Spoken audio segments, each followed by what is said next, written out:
और घंटे की आकार की बेल घंटी को भी दबा दें ताकि हमारे नए वीडियो आपको लगातार मिलते रहें।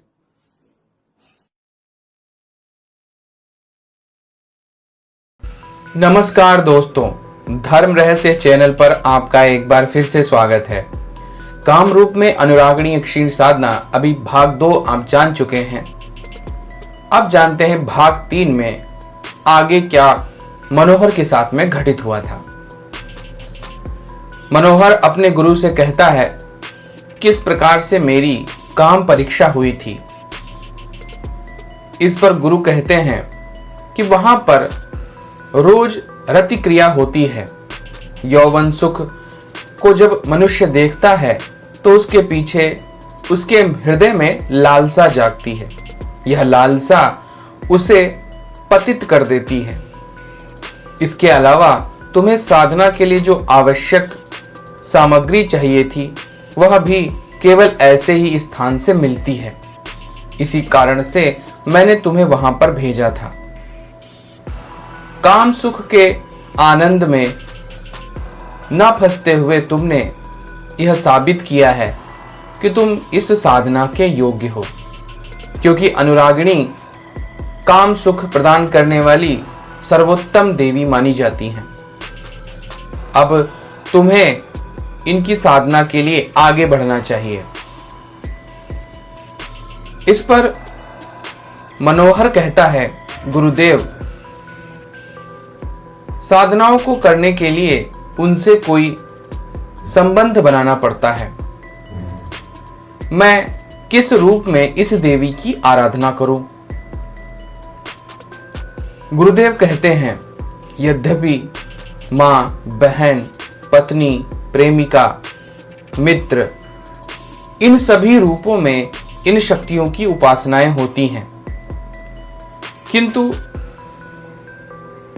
मित्र, पत्नी और प्रेमिका रूप में यह सहज रूप से आपको अपनी सिद्धियां प्रदान करती हैं और आपकी शक्ति किसी अन्य रिश्ते से अत्यधिक महत्वशाली होती है। जब हम किसी के कहे अनुसार चलते हैं तब हमें मातृ रूप में उसकी आराधना करनी चाहिए। सदैव उसकी शरण में रहना चाहिए। जब हमें संसार की अन्य स्त्रियों को प्राप्त करने की इच्छा हो और भौतिक सुखों को बढ़ाना चाहते हो तब हमें बहन के रूप में साधनाएं करनी चाहिए। किंतु अगर स्वयं को सिद्धि प्राप्त चाहिए और उसमें लगातार वृद्धि चाहिए तो पत्नी, प्रेमिका या मित्र रूप में ही साधना करनी चाहिए। मेरा यह परामर्श है कि तुम इस शक्ति की उपासना मित्र रूप में करो। इस पर मनोहर कहता है, गुरुदेव, आपने मेरे लिए मित्र ही क्यों चुना? इसके संबंध में भी प्रकाश डालें। गुरुदेव कहते हैं, क्योंकि पत्नी रूप में अगर तुम आराधना करोगे तो तुम्हारा उसका संबंध अर्धनारीश्वर जैसा होगा। इसमें सबसे अधिक शक्तियां मनुष्य को प्राप्त होती हैं, किंतु तुम इसकी माया में फंस जाओगे तो अधिक उत्तम लोगों को प्राप्त नहीं कर पाओगे। अगर तुम मोक्ष चाहते हो तो तुम्हारी आधी अंग होने के कारण तुम्हारी मुक्ति होना संभव नहीं हो पाएगा। प्रेमिका रूप में तुम काम से अत्यधिक रूप से छले जाओगे और हो सकता है भविष्य में तुम इसके कारण से सफल भी ना हो पाओ। किंतु मित्र के रूप में अगर तुम इसकी साधना करते हो तो पत्नी जैसा प्रेम, प्रेमिका जैसा सुख प्राप्त करते हुए भी जब चाहो तब इसे विदा करके अपने मोक्ष के मार्ग को सुसज्जित कर सकते हो। भौतिक जीवन में सब कुछ प्राप्त कर सकते हो और अपने आध्यात्मिक जीवन को भी नहीं खोते हो। इसलिए मैं तुम्हें सलाह देता हूं कि तुम इस शक्ति की उपासना मित्र रूप में करो। जब तुम्हारे अंदर यौवन की समाप्ति हो जाए उस क्षण इस शक्ति को विदा कर केवल मोक्ष के लिए ही साधना करना। तब तक यह तुम्हें अतुलनीय यौवन सुख, भौतिक संपन्नता, धन, वैभव सब कुछ प्रदान करेगी। मनोहर अपने गुरु से आज्ञा लेकर वन में इसकी उपासना शुरू कर देता है। एक विशेष स्थान पर कुटी बनाकर उस कुटी के अंदर वह देवी को पूजने लगता है। 1 माह पश्चात अचानक से अर्धरात्रि के समय में एक भीषण शक्तिशाली डरावनी औरत उस कुटिया में प्रवेश करती है। उस वक्त मनोहर अपनी पूजा में व्यस्त था। वह स्त्री आकर तुरंत पीछे से उसकी पीठ पर अपने पंजे मार देती है।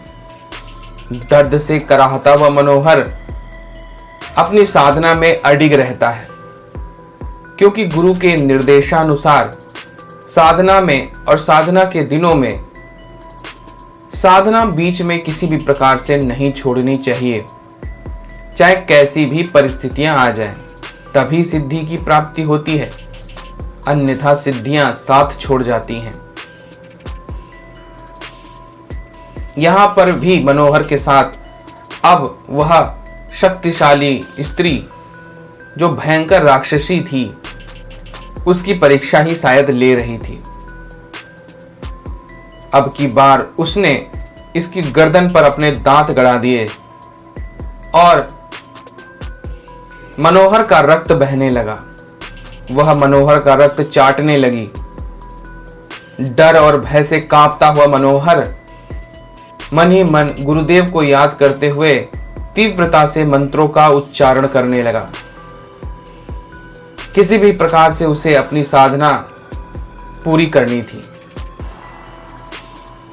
भयंकर कष्ट देने वाली शक्ति अब अपने हाथ में से उसके सिर पर जोर जोर से वार करने लगी। जब भी वार पड़ता, दर्द से मनोहर कराह उठता।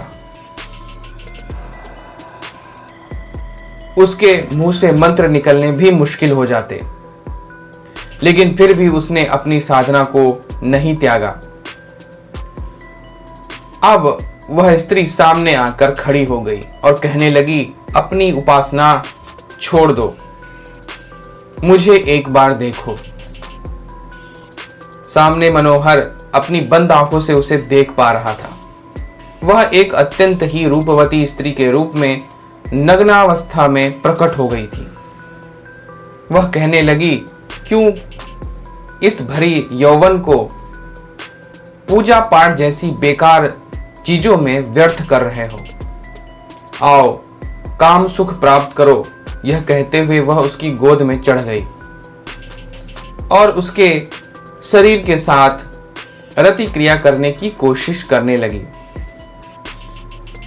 इस बात से घबराकर मनोहर अपने आप को नियंत्रित करता है, किंतु मंत्र जाप वह नहीं छोड़ता।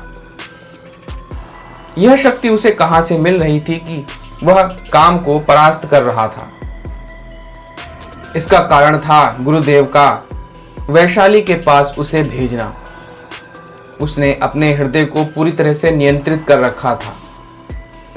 शरीर से होने वाली छेड़छाड़ के बावजूद अपने आप को पूरी तरह से मनोहर नियंत्रित करे बैठा था।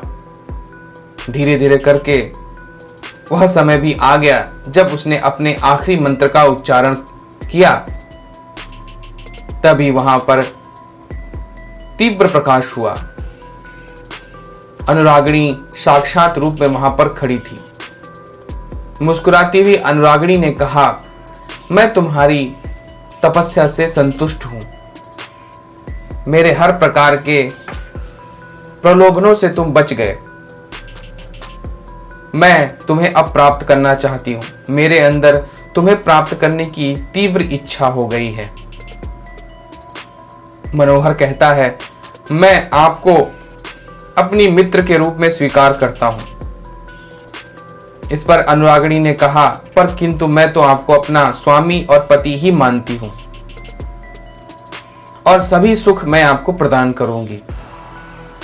किंतु मनोहर अपनी बात पर अडिग रहता है। वह कहता है कि किसी भी अवस्था में मैं आपको अपनी पत्नी नहीं बना सकता, किंतु अवश्य रूप से मैं आपको अपनी मित्र के रूप में स्वीकार करता हूं। अब जैसा आप चाहें वैसा करें, किंतु हृदय से मैं आपसे बहुत ही अधिक प्रेम करता हूं। मेरा प्रेम सत्य है और किसी भी प्रकार से मैं आपका साथ देता रहूंगा। आप मुझे सिद्धियां प्रदान करें, सुख प्रदान करें, हर प्रकार के आनंद को प्रदान करें। कहते हैं इसके बाद अपने गुरु के पैर छूकर मनोहर अपने घर लौट आया। गुरु ने उसे मौन रहने को कहा था, क्योंकि गुरु जान गए थे कि उसे सिद्धि प्राप्त हो चुकी है। इस कारण अपने मुख से उस शक्ति का वर्णन करना और अपनी सिद्धि के समय हुए विभिन्न प्रकार के उपद्रवों को बताना उसके लिए अच्छा नहीं था। गुरु सब जानते थे, क्योंकि वह दिव्य दृष्टि से सब कुछ देख चुके थे। उन्होंने उसे आशीर्वाद देकर कहा, जाओ आनंदित रहो।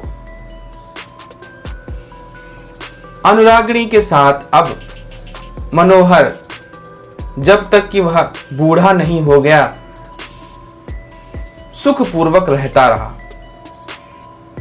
उसने उसे नगर का सबसे धनवान, श्रेष्ठ और धनी, साथ ही साथ सिद्धियों का अधिपति बना दिया। मनोहर किसी का भी भला कर देता था। रोज दान में 20 स्वर्ण मुद्राएं वह बांटा करता था। लोग नहीं जानते थे कि उसके पास किसी यक्षिणी की सिद्धि है, किंतु उसने पूरे नगर को एक दिन भोज देने का प्रबंध कर रखा था। स्वर्ण मुद्राओं को अनुरागिणी उसे प्रदान करती थी। अनुरागिणी उसे एक विशेष स्थान पर लेकर जाती और वहां से ही उसे धन की प्राप्ति होती थी। अनुरागिणी कहा करती थी कि इस धन को अवश्य ही खर्च कर दो, इसे जमा करने की आवश्यकता नहीं है, मैं तुम्हें देती रहूंगी। और मनोहर भी केवल उसका उपभोग दूसरों की भलाई के लिए करता था। बूढ़ा होने पर अनुरागिणी को उसने हवन कर कर अपने लोक की ओर प्रस्थान करने के लिए आज्ञा प्रदान कर दी। अनुरागिणी उसके हाथ पर हाथ रखकर प्रसन्नता पूर्वक अपने यक्ष लोक को लौट गई। इसके बाद मनोहर ने संन्यास धारण करके अपने जीवन के अंतिम दिनों में ब्रह्म उपासना की। धीरे धीरे करके मृत्यु के अंतिम क्षणों में इस प्रकार ईश्वर की उपासना करता हुआ वह मोक्ष को प्राप्त कर गया। इस प्रकार यह कथा यहां पर समाप्त होती है, जहां पर काम रूप में अनुरागिणी यक्षिणी को सिद्ध कर अद्भुत प्रेम, यौवन सुख और धन संपदा प्राप्त करने के बाद मनोहर ने मुक्ति भी प्राप्त कर ली। अगर आप इस साधना के विषय में जानना चाहते हैं तो नीचे पीडीएफ प्राप्त करने का लिंक दिया हुआ है, वहां से क्लिक करके आप इस साधना को बाय कर सकते हैं।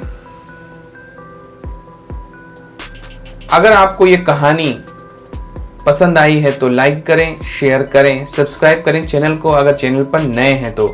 आपका दिन मंगलमय हो। धन्यवाद।